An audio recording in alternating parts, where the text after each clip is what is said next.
ಅಭಯ್, ಇದೆಲ್ಲ ನಿನಗೆ ಗೊತ್ತಾಗಲ್ಲ. ಒಂದ್ಸರಿ ಹೇಳಿದ್ರೆ ಅರ್ಥ ಮಾಡ್ಕೋ. ಸರಿ, ನೀವು ತಪ್ಸಲ್ವಾ? ಆಯ್ತು, ನಾನೇ ತಪ್ಪಿಸ್ತೀನಿ. ಅಭಯ್, ಹೇಳಿದ್ದು ಅರ್ಥ ಆಗ್ತಾ ಇಲ್ವಾ ನಿನಗೆ? ದೊಡ್ಡವರು ಅಂತ ನಾವಿದ್ದೀವಿ, ನಾವು ನೋಡ್ತೀವಿ. ಏಯ್, ನಿನಗೇನೋ ಗೊತ್ತು? ನೀನು ಹುಟ್ಟೋದಕ್ಕೆ ಮುಂಚೆಯಿಂದನೂ ಈ ನಾಗಿಣಿ ಕಾಟನ ನಮ್ಮೂರು ಅನುಭವಿಸ್ತಾ ಇದೆ. ಇವಳು ಪಾಪದಿಂದ ನಮ್ಮೂರಿಗೆ ಶಾಪ ಆಗಿದೆ. ಇವತ್ತೊಂದು ಒಳ್ಳೆ ದಿನ, ನಮ್ಮೂರಿಗೆ ಶಾಪ ಕಳೀತಾ ಇದೆ. ನೀನು ಬಂದು ಏನೇನೋ ಮಾತಾಡಿ ಅದನ್ನ ತಪ್ಪಿಸ್ಬೇಡ. ಅಪ್ಪ, ಅದು ಹಾಗಲ್ಲ ಪಾಪ. ನೋಡು, ನನಗೆ ನನ್ನ ಮಗನಿಗಿಂತ ಊರೇ ಮುಖ್ಯ. ಹೊಡು ಹೊರಡೋ ಅಂದೆ.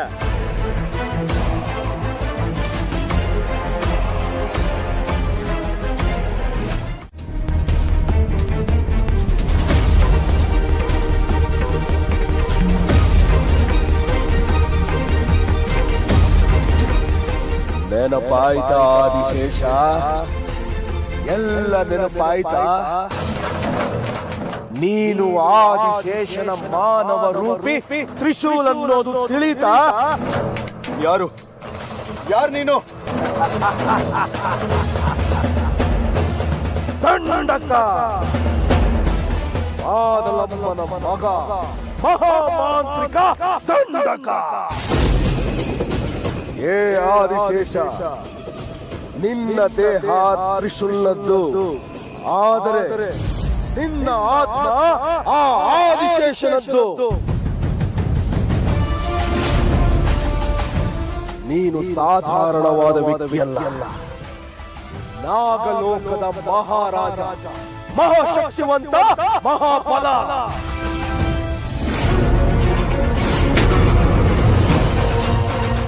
ಆದರೆ ನಾಗಮಣಿಯ ಆಸೆಗೆ ನಿನ್ನನ್ನು ಬಲಿ ಕೊಟ್ಟರು.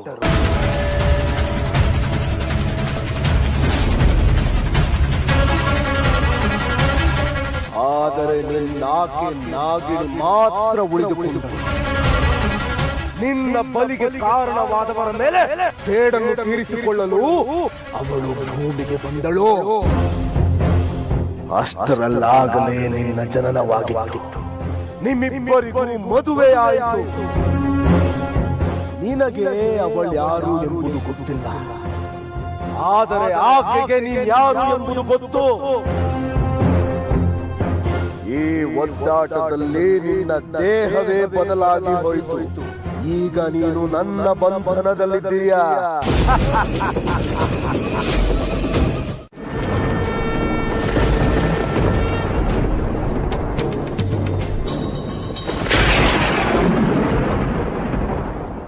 ಕಡೆಗೂ ನಮ್ಮ ಮನವಿ ನಿನಗೆ ಕೇಳಿಸಲಿಲ್ಲವೇ ಪರಮೇಶ್ವರ? ಎಲ್ಲವೂ ಮುಗಿದು ಹೋಯಿತು. ನಾಗಲೋಕದವರ ಈ ಯಾತನೆ ನಿನ್ನ ಕಣ್ಣಿಗೆ ಕಾಣಿಸುತ್ತಿಲ್ಲವೇ? ರಕ್ಷಣೆ ಮಾಡುವವರನ್ನು ಶಿಕ್ಷಿಸುವ ಹಾಗೆ ಏಕೆ ಮಾಡುತ್ತಿದ್ದೀಯ ಪರಮೇಶ್ವರ? ನೀನೇ ಶಿವಾನಿಯನ್ನು ಹೇಗಾದರೂ ಮಾಡಿ ಕಾಪಾಡು.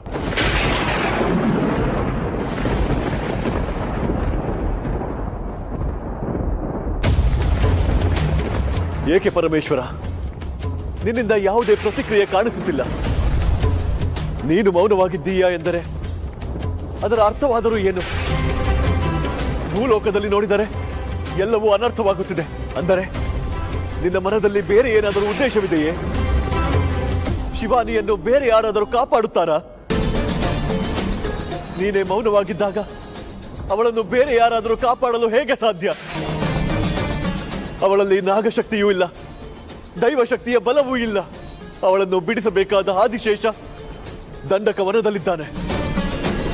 ಇಂತಹ ಸ್ಥಿತಿಯಲ್ಲಿ ನಿನ್ನಿಂದ ಪವಾಡಗಳು ನಡೆಯಬೇಕಷ್ಟೇ. ನಾಗಲೋಕ ಅಳಿದು ಹೋಗುತ್ತಿದೆ, ನಿನ್ನಿಂದ ಉಳಿಯಬೇಕಷ್ಟೇ.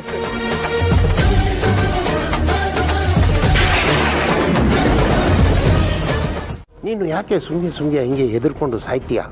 ಸುಮ್ಗೆ ನಿಂತ್ಕೋ, ಏನೂ ಆಗೋದಿಲ್ಲ. ಓಂ ನಾಗನೇತ್ರಾಯ ವಿದ್ಮಹೇ. ಓಂ ಶ್ರೀ ನಾಗನೇತ್ರಾಯ ವಿದ್ಮಹೇ.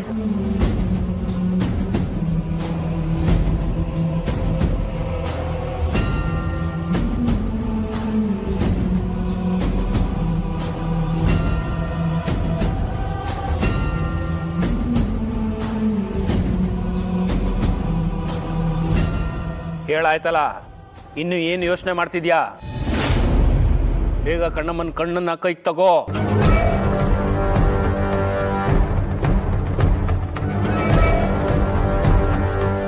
ನೋಡು, ಮಾಡಿರೋ ಪೂಜೆಯಲ್ಲಿ ಅಪಚಾರ ನಡೆದಿದ್ರೆ, ಇಲ್ಲೇನಾದ್ರೂ ತಪ್ಪಾಗಿದ್ರೆ ಕಣ್ಣಮ್ಮನ ಕಣ್ಣನ್ನ ನೀನು ತಗೊಳ್ತಿದ್ದ ಹಾಗೆ ಸುಟ್ಟು ಬೂದಿ ಆಗ್ಬಿಡ್ತೀಯ. ಆದ್ರೆ ಕಣ್ಣೂರಿನ ಶಾಪ ಮಾತ್ರ ಹಾಗೆ ಉಳಿದು ಹೋಗುತ್ತೆ.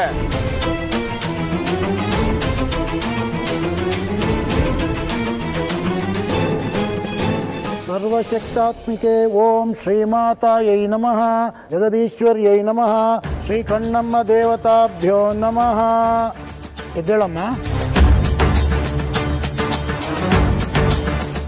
ಮುಂದೆ ಬಂದು ಕಣ್ಣಮ್ಮನ ಕಣ್ಣನ್ನು ತಗೋ.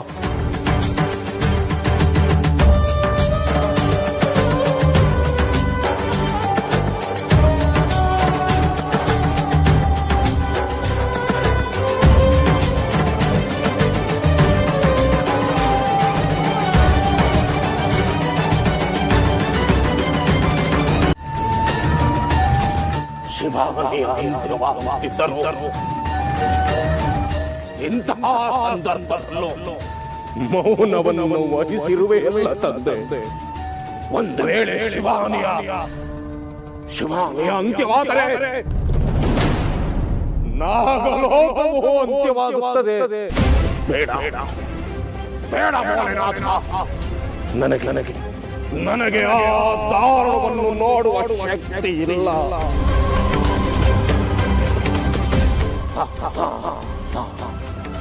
ಭೋಲೆನಾಥ, ನಾನು ಇದನ್ನು ನೋಡುವ ಮುನ್ನ ಭಸ್ಮವಾಗಲೇ, ನಾನು ಭಸ್ಮವಾಗಿ ಹೋಗಲೇ.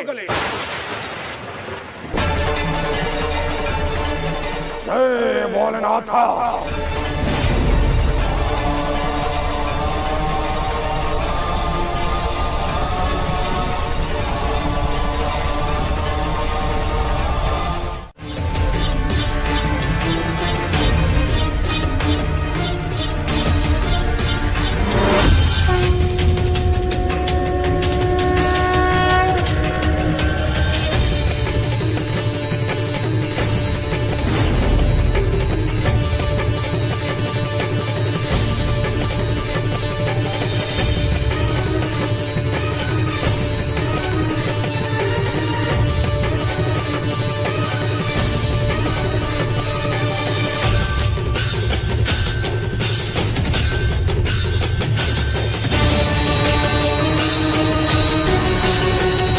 ಕಡೆಗೂ ಕಣ್ಣಮ್ಮನಿಗೆ ಕಣ್ಣು ಸೇರ್ತು. ಕಣ್ಣಲ್ಲಿ ಬರ್ತಿರೋ ರಕ್ತ ನಿಂತೋಯ್ತು. ರೀ, ಸಾಕು, ಸುಮ್ಮನೆ ಇರ್ರಿ. ಸೈಂಟಿಫಿಕ್ ಆಗಿ ನಡೀತಿರೋದ್ನ ನೀವೆಲ್ಲರೂ ಪವಾಡ ಅಂತ ನಂಬ್ತಾ ಇದ್ದೀರಾ.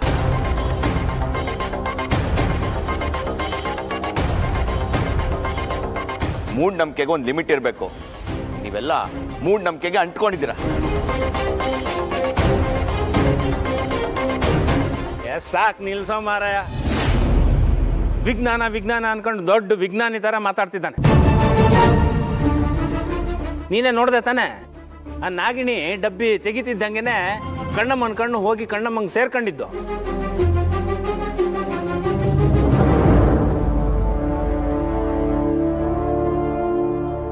ಅದು ಮ್ಯಾಗ್ನೆಟ್ಟು. ಈ ಕಣ್ಣು ಮ್ಯಾಗ್ನೆಟ್ಟು, ಆ ವಿಗ್ರಹನು ಮ್ಯಾಗ್ನೆಟ್ಟು. ಬಾಕ್ಸ್ ಓಪನ್ ಮಾಡಿದ ತಕ್ಷಣ ಕಚ್ಕೋತು ಅಷ್ಟೇ. ಆಗ್ಲೇ ಇವ್ರ ಮುಖ ಹಾವು ತರ ಆಯ್ತಲ್ಲ, ಅದು ಏನ್ ಪವಾಡ ಅಲ್ಲ, ಲೇಸರ್ ಲೈಟು ಅಷ್ಟೇನೆ.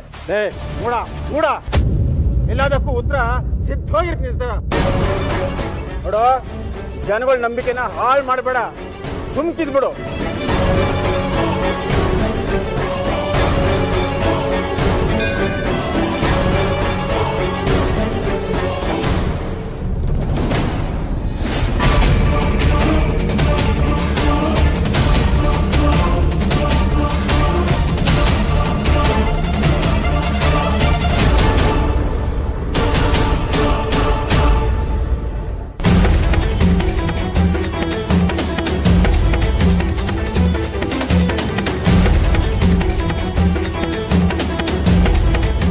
ಇದೇನ್ ತಾಯಿ, ಮುಂಚೆ ಒಂದ್ ಕಣ್ಣಲ್ಲೇ ರಕ್ತ ಬರ್ತಾ ಇತ್ತು, ಇವಾಗ ಕಣ್ಣು ಸೇರಿದ ಮೇಲೆ 2 ಕಣ್ಣಲ್ಲೂ ರಕ್ತ ಬರ್ತಾ ಇದೆ. ಇದೇನು ಮಾರಣ ಹೋಮಕ್ಕೆ ಸೂಚನೆನಾ ತಾಯಿ?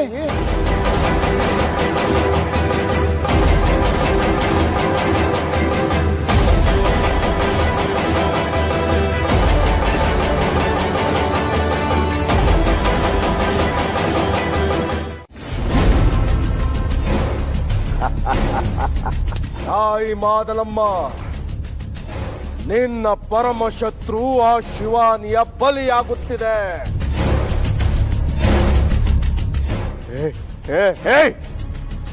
ಏನ್ ಹೇಳ್ತಾ ಇದ್ಯಾ? ಆತುರ ಬೇಡ ಆದಿಶೇಷ. ಹೋದ ಜನ್ಮದಲ್ಲಿ ನನ್ನ ಶಿಷ್ಯ ಶ್ರತಶೃಂಗ ಕಣ್ಣಮ್ಮನ ಕಣ್ಣನ್ನು ಪಡೆಯಲು ಹೋದಾಗ ಅಲ್ಲಿಗೆ ಆ ಶಿವಾನಿ ಬಂದು ಅವನನ್ನು ತಡೆದು ಸಾಯಿಸಿದಳು. ಅವನ ಮರಣವಾಯಿತು. ಈಗ ಅದೇ ಶತಶೃಂಗ ನಾಗಿಣಿಯ ಬಲಿಗೆ ಕಾಯುತ್ತಿದ್ದಾನೆ. ಅಲ್ಲಿ ನಾಗಿಣಿಯ ಬಲಿಯಾಗುವ ಸಮಯದಲ್ಲಿ ನಾನು ನನ್ನ ಆತ್ಮವನ್ನು ನಿನ್ನ ದೇಹಕ್ಕೆ ಸೇರಿಸಿ ಆ ಕಣ್ಣೂರಲ್ಲಿರುವ ಕಣ್ಣಮ್ಮನ ಕಣ್ಣನ್ನು ತಂದು ನಾನು ನಮ್ಮನ ಪಾಗಿಡುತ್ತೇನೆ.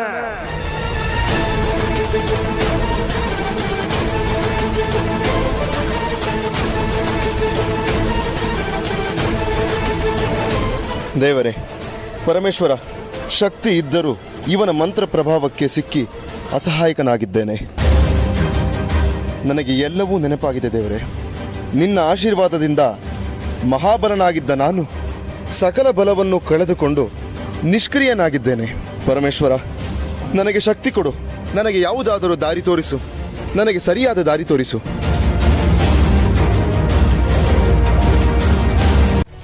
ಕಡೆಗೂ ಈ ನಾಗಿಣಿ ಬಲಿಯಾಗೋ ಸಮಯ ಬಂದೇ ಬಿಡ್ತು.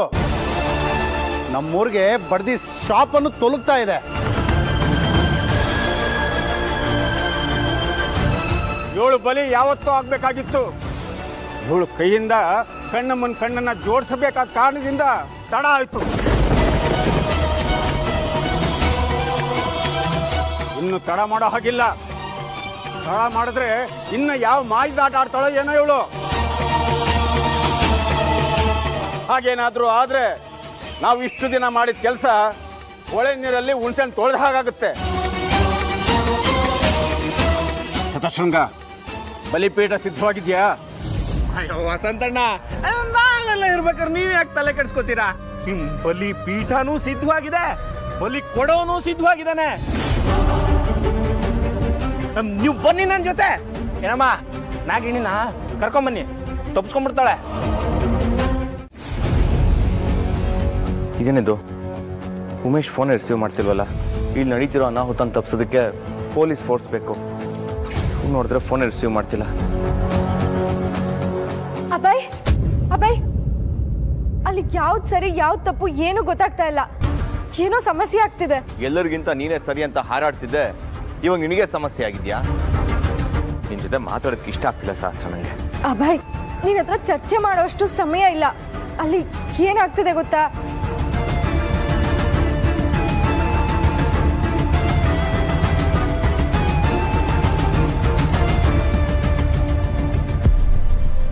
ಒಂದ್ ನಿಮಿಷ ಇರು. ಆ ಗಡ್ಡಧಾರಿ ವ್ಯಕ್ತಿ ಇವನೇನಾ ನೋಡು.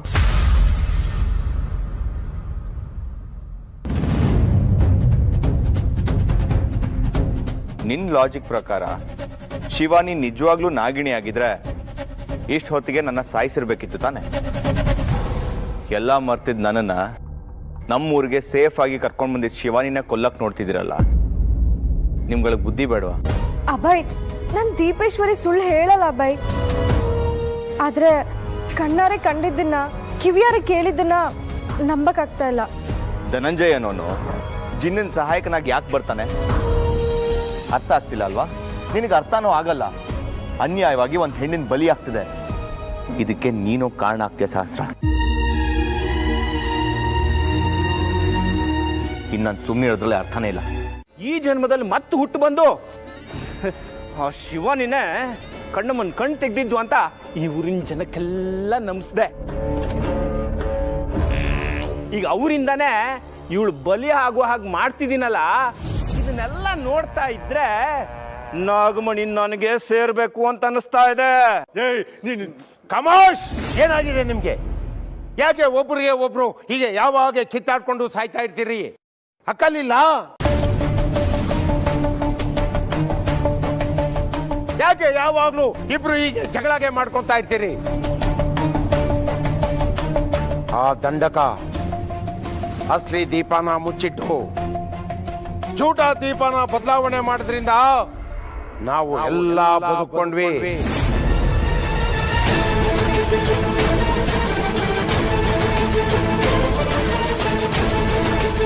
ಅಸ್ಲಿ ದೀಪ ಬಂದಿದ್ರೆ, ಅದು ಸತ್ಯಾಗಿ ಹೇಳ್ಬಿಟ್ಟಿದ್ರೆ ಊರ್ದು ಜನ ಎಲ್ಲ ನಮ್ಗೆ ಸೇರ್ಕೊಂಡು ನಮ್ಮ 3 ಜನಕ್ಕೆ ಹುಚ್ಚು ನಾಯಿಗೆ ಹೊಡೆದಂಗೆ ಹೊಡೆದು ಸುಟ್ಟು ಹಾಕ್ಬಿಡ್ತಾ ಇದ್ರು.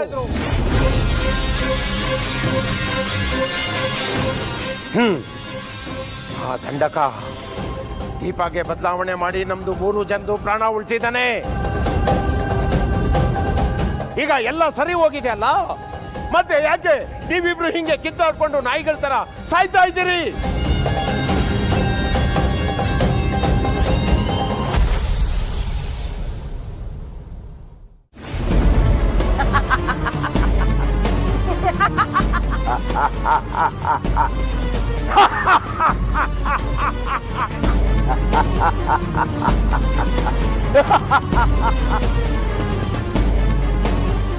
ಅಲ್ಲಿ ಏನಾಗಿದೆ ಅಂತ ನಿನಗೆ ಗೊತ್ತಿಲ್ಲ ಅಲ್ಲ? ನನಗೆ ಗೊತ್ತಾಗಿದೆ. ಕಣ್ಣೂರಿನಲ್ಲಿ ಆ ಸಹಸ್ರಳ ಮಾತು ಸುಳ್ಳಾಗಿದೆ. ಆ ಶಿವಾನಿ ಒಳ್ಳೆಯವಳು ಎಂದು ಅವಳು ಎಷ್ಟೇ ಅಂಗಲಾಚಿದರೂ ಆ ಊರಿನ ಜನರು ಅವಳನ್ನು ನಂಬುತ್ತಿಲ್ಲ. ನಿನ್ನ ಶಿವಾನಿಗೆ ಬೆಂಗಾವಲಾಗಿ ನಿಂತಿದ್ದ ಆ ಅಭಯನ್ನು ಆ ಊರಿನ ಜನರು ಬಂಧಿಸಿದ್ದಾರೆ. ಕ್ಷುದ್ರ ಶಕ್ತಿಯೇ ಪ್ರಬಲ ಶಕ್ತಿ. ಆದರೆ ಈ ದೇವತೆಗಳು ಅದನ್ನು ನೀಚ ಶಕ್ತಿ ಎಂದು ಬಿಂಬಿಸಿಬಿಟ್ಟರು. ಹಾಗಾಗಿ ಕ್ಷುದ್ರ ದೇವತೆಯ ಭಕ್ತರಾದ ನಾವು ಪ್ರಪಂಚದ ಕಣ್ಣಿಗೆ ದುಷ್ಟರ ಹಾಗೆ ಕಂಡೆವು. ಇದೆಲ್ಲವೂ ಇಂದಿಗೆ ಕೊನೆ. ಆ ಕಣ್ಣಮ್ಮನ ಕಣ್ಣು ಮಾದನಮ್ಮನ ಪಾದಕ್ಕೆ ಇಟ್ಟ ತಕ್ಷಣ ಎಲ್ಲವೂ ನಾವಂದುಕೊಂಡ ಹಾಗೆ ನಡೆಯುತ್ತದೆ. ದೇವತೆಗಳು ಕ್ಷುದ್ರ ಶಕ್ತಿಯ ಮುಂದೆ ದಾಸರಾಗಲಿದ್ದಾರೆ. ದಂಡಕ, ಹೀಗೆ ಕನಸ್ಕಂಡ ಸಹಸ್ರಾರು ಅಸುರರು ನಿನ್ನಂತೆ ಗತಿ ಸಿಗದ ಹಾಗೆ ಆತ್ಮಗಳಾಗಿ ಅಲೆದಾಡುತ್ತಿವೆ. ಹೇ ದಂಡಕ, ನಿನ್ನ ಆತ್ಮವು ಹಾಗೆ ಅಲಿಯಲಿದೆ. ಕಡೆಯಲ್ಲಿ ನಿನ್ನ ಆಸೆ, ನಿನ್ನ ಕನಸು ಎಲ್ಲವೂ ನನಗೆ ಹಾಸ್ಯವಷ್ಟೇ.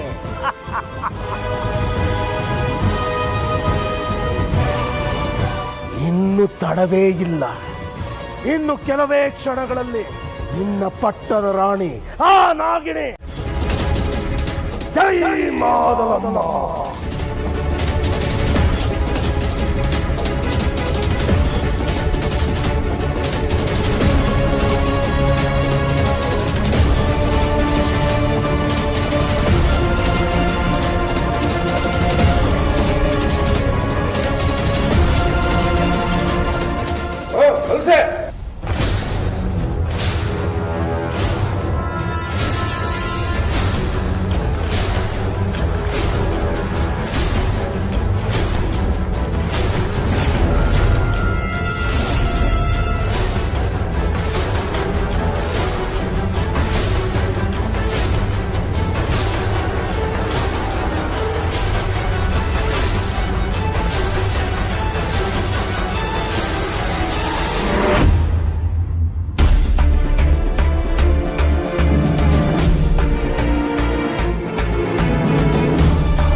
ಅದ್ಯಾಕೆ ನಾಗಿಣಿನ ಬಲಿ ಕೊಡೋದಿಕ್ಕೆ ಈ ತರ ಯಾಕಾಗ್ತಾ ಇದೆ?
ಉಸ್ತಾದ್,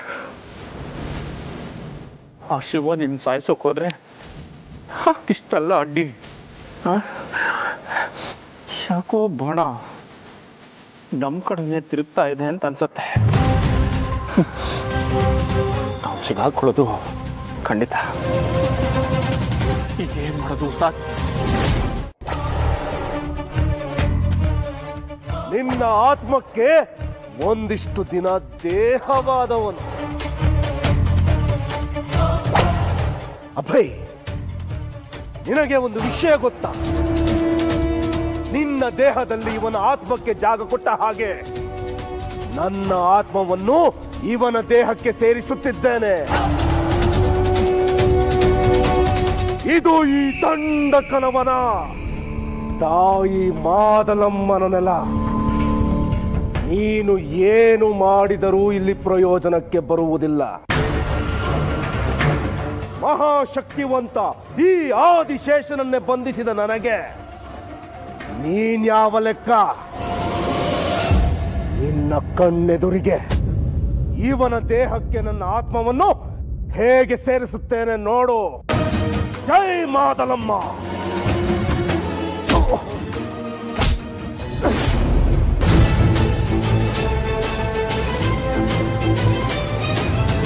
ಬಾತ್ರಿಶೂಲ್,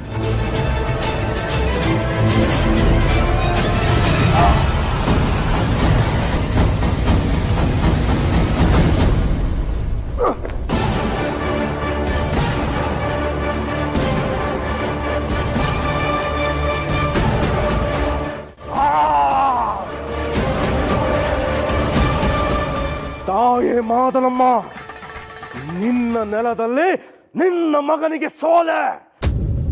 ಏನಾದರೂ ಮಾಡುತ್ತಾಯೇ, ಕಾಪಾಡುತ್ತಾಯೇ. ಜೈ ಮಾದಲಮ್ಮ.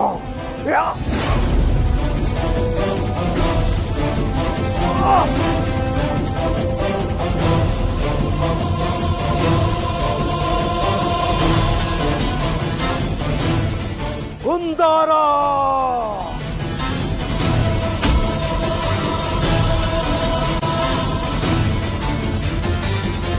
ಆಳ.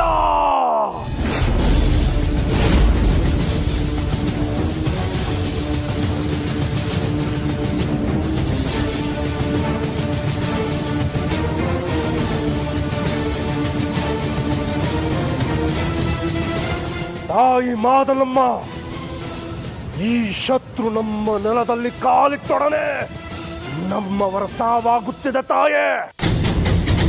ಮೊದಲು ಇವನ ಸಾವಾಗಬೇಕು. ಅದಾದರೆ ಮಾತ್ರ ನಾವು ನಮ್ಮ ಗುರಿಯನ್ನು ತಲುಪುವುದಕ್ಕೆ ಸಾಧ್ಯ.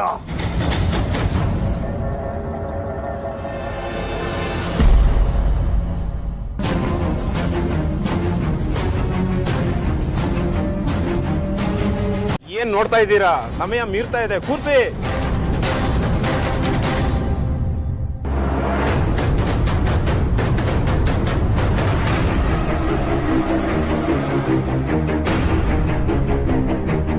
ಆಹುತಿ ನಿಲ್ಸಿ.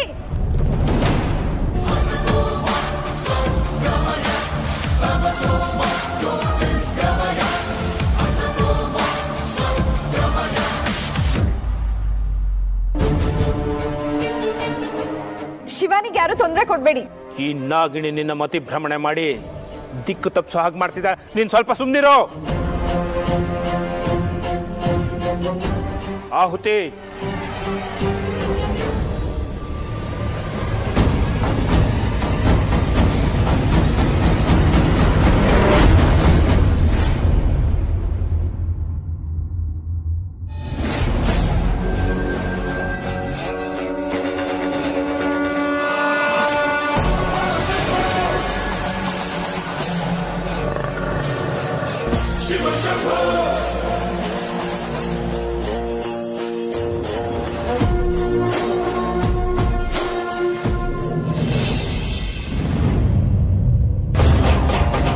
ಶಿವಾನಿ,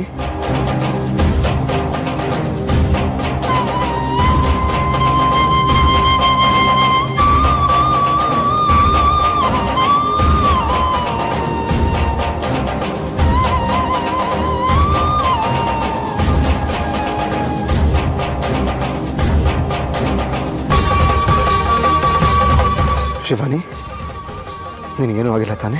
ನಿನ್ನ ಜೊತೆ ಇರಬೇಕಾದ್ರೆ ನನಗೇನಾಗಕ್ಕೆ ಸಾಧ್ಯ ಆದಿಶೇಷ?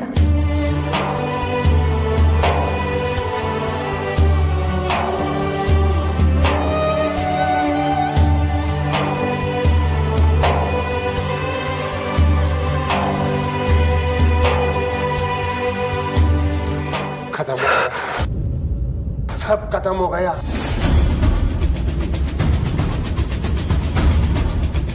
ಶಿವಾನಿ, ನಾವು ನಾಗಲೋಕದವರು, ಸಾವಿಗೆ ಅಂಜಿ ಓಡೋಗೋರಲ್ಲ.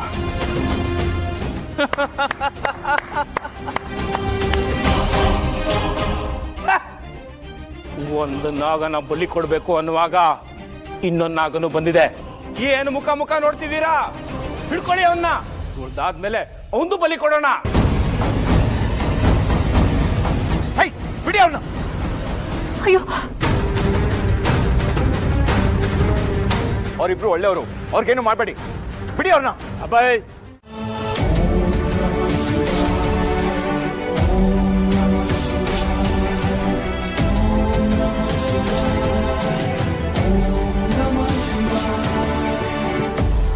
ಪರಮೇಶ್ವರ,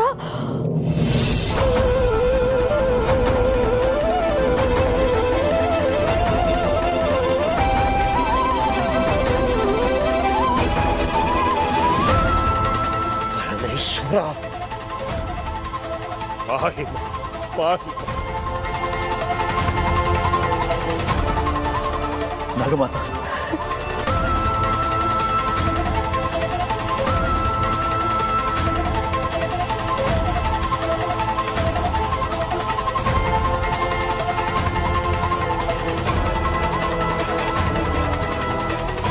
ಭೋಲೆನಾಥ, ಪರಮೇಶ್ವರ, ಹರ ಹರ ಮಹಾದೇವ. ಎಷ್ಟೋ ಸಂವತ್ಸರಗಳ ನಂತರ ನನ್ನ ಈ ಶಾಪವನ್ನು ವಿಮೋಚನೆ ಮಾಡಿದೀರ ತಂದೆ. ಅಂದರೆ ನಾಗಲೋಕದ ಕಂಟಕವೂ ಕಳೆಯಿದೆ ತಂದೆ. ಹರ ಹರ ಮಹಾದೇವ.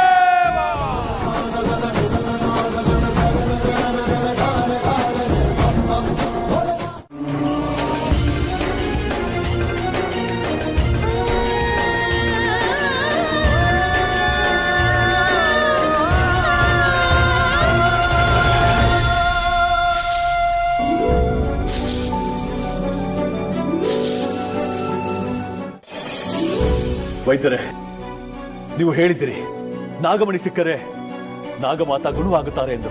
ಅದು ಹಾಗೆಯೇ ಆಗಿದೆ. ಎಲ್ಲ ಪರಶಿವನ ಇಚ್ಛೆ.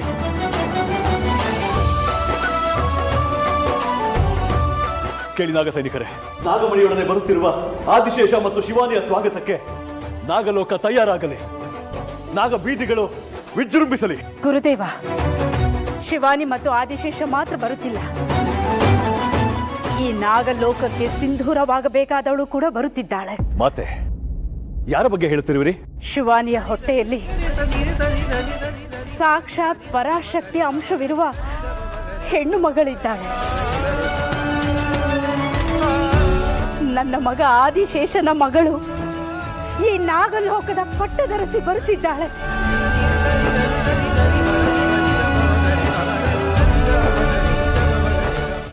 Breaking news. ರುದ್ರಾಪುರದಲ್ಲಿ ಇದ್ದಕ್ಕಿದ್ದ ಹಾಗೆ ಒಂದು ವಿಚಿತ್ರವಾದ ರೋಗ ಕಾಣಿಸಿಕೊಂಡಿದೆ. ಜನ ನಿತ್ರಾಣವಾದ ಕೆಲವೇ ಗಂಟೆಗಳಲ್ಲಿ ನಡೆಯಲು ಸಾಧ್ಯವಾಗದೆ ಬಾಯಿಯಲ್ಲಿ ನೊರೆ ಬಂದು ಸತ್ತು ಹೋಗ್ತಾ ಇದ್ದಾರೆ. ಈ ವಿಚಿತ್ರ ಕಾಯಿಲೆ ಯಾವುದು ಅಂತ ಸದ್ಯಕ್ಕೆ ತಿಳಿದಿಲ್ಲ. ವಿಷಪ್ರಾಶನವಾಗಿರಬಹುದು ಎಂಬ ಅನುಮಾನ ದಟ್ಟವಾಗಿದೆ. ವೈದ್ಯರು ವಿಜ್ಞಾನಿಗಳು ಸೋತು ಕೈ ಚೆಲ್ಲಿ ಕೂತಿದ್ದಾರೆ. ಜನರು ದೇವರ ಮೊರೆ ಹೋಗಿದ್ದಾರೆ. ಪರಮೇಶ್ವರ, ಒಂದು ಕಂಟಕ ಕಳೆಯಿತು ಮೂಡನೆ. ಮತ್ತೊಂದು ಕಂಟಕ ಶುರುವಾಗುತ್ತಿದೆ. ಜಗತ್ತಿನಲ್ಲಿ ಕಂಟಕಗಳಿಗೆ ಕೊನೆಯೇ ಇಲ್ಲವೇ ತಂದೆ? ಎಲ್ಲದಕ್ಕೂ ಒಂದು ಅಂತ್ಯ ಇರಲೇಬೇಕಲ್ಲವೇ? ಹಾಗೆಯೇ ಅವರನ್ನು ಕಾಪಾಡಲು ಒಂದು ಶಕ್ತಿಯೂ ಇರಲೇಬೇಕಲ್ಲವೇ ಭಗವಂತ? ಯಾವ ಶಕ್ತಿ? ಯಾವ ಶಕ್ತಿ ಅದು ಪರಮೇಶ್ವರ?